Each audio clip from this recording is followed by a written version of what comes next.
So you want to get to a high round on the tomb like the pros, but don't know how? Well, don't you worry, I've got you covered. Today I'm going to show how you, yes you, can get to as high as round as possible with no trouble at all. To start off, we're going to talk about the augments that I think are the most important for this map. So the augments I recommend are the following. For perks, we got Quick Revive, where I recommend Dying Wish. For Jug, I recommend Hardened Plate and Probiotic, or Reactive Armor, depends on what you're comfortable with. For Vault Trade, I recommend Pick Eater. PhD, I recommend Tribologist. For Speed Cola, I recommend Quick Swap and Classic Formula. For Elemental Pop, I recommend Electric Cherry. And finally, the field upgrades. For Ether Shroud, I recommend Extra Charge and Burst Dash. And for Frenzy Guard, I recommend Frenzy Fire and Extension. Any augments I didn't mention is basically up to you what you pick, as they don't really matter too much. So now with the augments picked, we can get into the game. But before that, let's quickly talk about the loadout. So I recommend spawning with the GS45s, as there is no wall buy for this weapon in spawn. And except for that, go with whatever you feel like, as it doesn't really matter too much as you'll be using the ice staff mostly. So now let's get into it. The tomb is split up into two routes converging at the end. Now it's important to know what doors to open and what doors not to open. You see, for this route you're going to be camping in either the Speed Cola room or the Stamina room, with both of those doors closed. So if you want to camp the Speed Cola room, you will need to open up the Stamina route to Pack-a-Punch. And if you want to camp at Stamina, you need to open up the Speed Cola route. But no matter what route you take, you'll still need to open up the first two starting doors to be able to get the ice staff parts. So when you have decided what room to camp at, just go and open up the other route. So in my example, I'll be camping at Speed Cola, so I opened up the whole Stamina route. If you're having troubles picking what room to camp, I highly recommend picking up the Stamina room, as it's smaller, meaning the zombies will get to you faster, speeding up the rounds. But don't worry too much, no matter what room you pick, it's the same principle, just in different rooms. So with that, the first thing we need to do is to open a Pack-a-Punch, it's as simple as just opening up the doors on the opposite side as the one you want to camp, until you get to this part here, where you need to interact with the pedestal in the center, and that will open a portal to the Dark Ether, where Pack-a-Punch is at. And that's it for that step. Moving on to... So the next step is to build the ice staff. To do this, first thing we need is a monocle we get from killing a mimic. Once we get the monocle, we need to go to these two rooms, and this is why I said we need to open the first two doors no matter what route you pick to camp at. And in these rooms there will be paintings on the wall. What we need to do is keep shooting the purple lamps until the lamps are in front of the paintings. And once they are, you will see Roman numerals, and all you need to do is shoot them in order. Once done, it will start a lockdown sequence when all you need to do is survive until the purple ball goes back to the painting, where you'll get one of the ice staff parts. Now do that once again in the other room, and that's how you get both staff parts. Now you have both, you have to make your way to the center of the Dark Ether and interact with the center, and you'll get the ice staff. Now the ice staff, as it is not strong enough to get through the high rounds. It's not even good for the mid rounds. So what we need to do now is... To do this, first we need to shoot 3 purple lamps in less than 10 seconds. To do this, I recommend having Stamina and PhD Flopper, so you can move a lot quicker. You'll know you did it right if you get a comm from Archibald. But starkly, I didn't get a comm from Archibald, what do I do now? So don't worry, if you fail, all you have to do is go back to the purple lanterns you shot and shoot them with a gun to break them, and then all you have to do is wait for them to respawn again and try it again. Now with that done, we got to find 3 symbols on 3 rocks in the Dark Ether. So look around, and when you find them, shoot them with your ice staff and they will slowly lower down.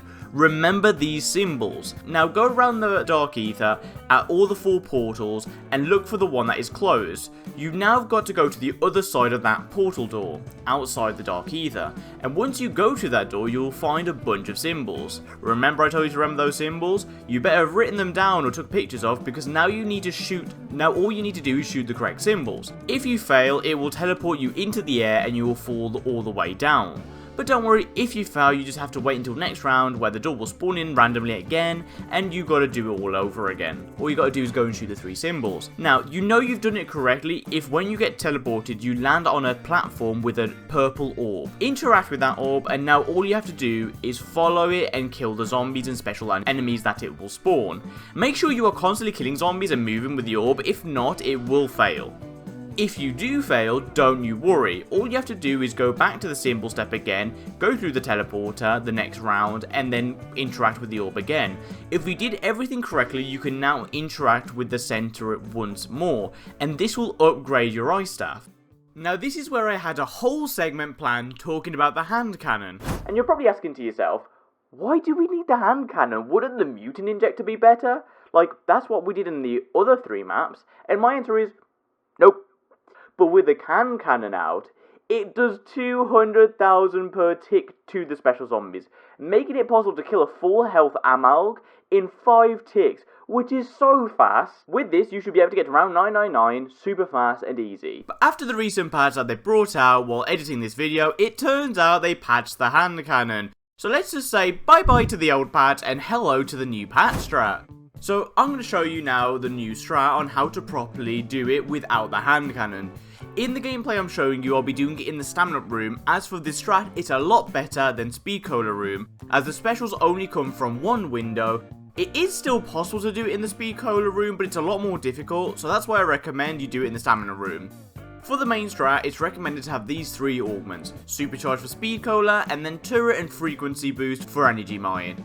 And what you're going to do is shoot this specific area with your ice staff to do damage to the special enemies even before they get on the map. And when you have your field upgrade charged, you place down a turret in this general area so you can target the special enemies. You can have up to like 3 to 4 turrets active at once, but on average you would only have around 2 active. Now, unlike some of the high rounders, I actually recommend having Casimirs instead of monkey bombs for when an Amal comes or too many mimics, so that you can throw it down, and between the turret, the ice staff and the Casimirs, it will kill everything before even getting close to you. You always have a mutant injector on you. If you ever get into a tricky situation, pop it so you are safe. You are bound to get many more with the amount of specials that's doing around. And that's it for the new strat. But that's not where the tutorial ends, because there's one more thing that I recommend you guys getting that makes this map so much easier, and that is the... To get the golden armor on this map, you first need to find 2 wooden boxes in the dark ether. The first located here and the second one here. Once you have both of them, make your way back to spawn and interact with these 2 statues. Once both have their heads, it'll ask you to start a lockdown sequence, where it'll set you to 1 HP and spawn in a couple of HVT mimics. These mimics are tough. I recommend you using gums like Timeout, Insta-Kill, Idolize for this. But in case you are like me and don't want to use gums, I recommend the following. First, I would equip Frenzy Guard to keep regenerating my shield with kills, and I would also buy 2 Casimirs to suck in the zombies and keep my shield generating while I focus on the HVT mimics. And then I would camp at the statue until I get an insta-kill drop, where I would then start the statue and throw a Casimir. Now, you want to keep using your upgraded staff and keep running around. These mimics will not only grab you and get rid of a full shield, it will also shoot you from a distance, which makes it super hard to not take damage. If you are low on shield, either you pop your Frenzy Guard or buy armor from the wall buy and slowly kill them. Repeat this once more and make your way up here, and you'll now see a shield wall buy. And basically this will over time regen your shield, making it so that you'll never have to plate up. And that's it. Now go to your preferred spot, either stamina up or speed cola, by using the teleporter to get to those rooms without the doors being opened. And now you can just keep using your ice staff, send mines, and if you ever get into a tricky situation, use your mutant injection, and you should be good to get to any round you want. And that's it for today's video. Hopefully you guys will use this to get to super high rounds. And if you enjoyed, don't forget to like, comment, and of course, smash that subscribe button, and I'll see you guys in the next one. Bye!